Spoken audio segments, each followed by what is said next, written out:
Hello, I'm Sheila Paige, founder and executive director of both the Piano Wellness Seminar and the Keyboard Wellness Seminar.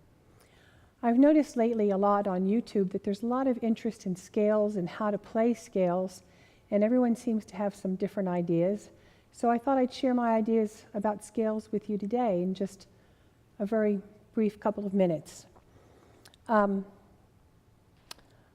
have, many of you know, a background in Alexander technique and a very huge background in Taubman technique. I was on the Taubman Institute faculty until 1999 when I branched out and did my own seminars.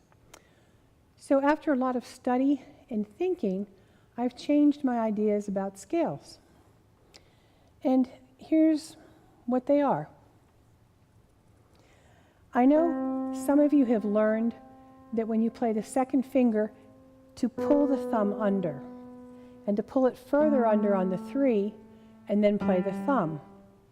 So what I'd like to invite you to do at home is to try to take your thumb and just pull it under your hand, and then tell me how mobile 2, 3, 4, 5 feel. They should probably feel much more rigid and stiff than if the thumb was out here. They can wiggle more easily. Now I know when I was on the Taubman faculty, we were told that the thumb falls behind 2 and the thumb falls behind 3, but already I still feel a little tight. And then we were told when you get to 4, don't let the thumb fall behind there.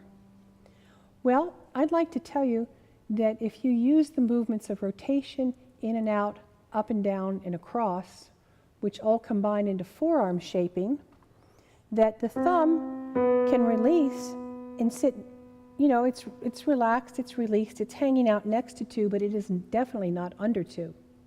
I move over to 3, and the thumb again is hanging out, released, and very relaxed. And if I rotate, I can get here absolutely fine. And you might say, wait a minute, didn't she just put her thumb under her hand? No, I did not, in the sense that it was under my hand because I'm turned this way. It is not under my hand because I yanked it this direction. They're two very, very different things. And if I'm here and I know how to rotate, actually it doesn't matter if the distance is a second or it's a fourth. Works exactly the same way in the right hand. The other thing I'd like to talk about is arm angles. And that is, I would say most often we play with our fingers, hands, and arms. Well, we like to play with our fingers, hands, and arms in a straight line, so we're not putting any pressure at the wrist or the carpal tunnel. But having said that, most often, most of our playing is fingers straight to the keys. But sometimes we play fingers slightly angled to the keys or slightly angled to the keys, but we are always in a straight line with our bodies.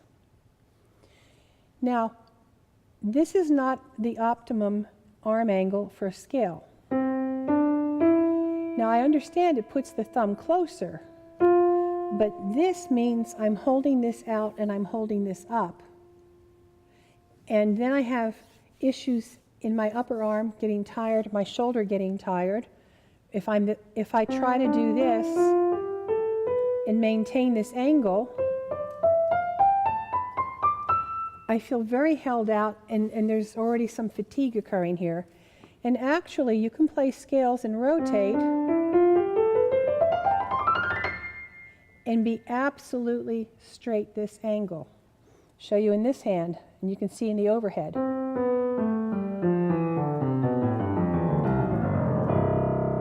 There is no reason to have to be here.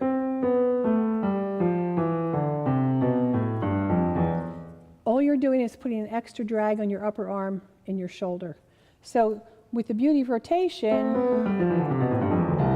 you can come down this way absolutely just fine, never putting your thumb under your hand and never having this uncomfortable feeling. So if you'd like to hear about more of our ideas, I have a video out, Innovations in Technique. We have an upcoming video on scales only, or you can come see us at the Keyboard Wellness Seminar next summer. Thank you very much.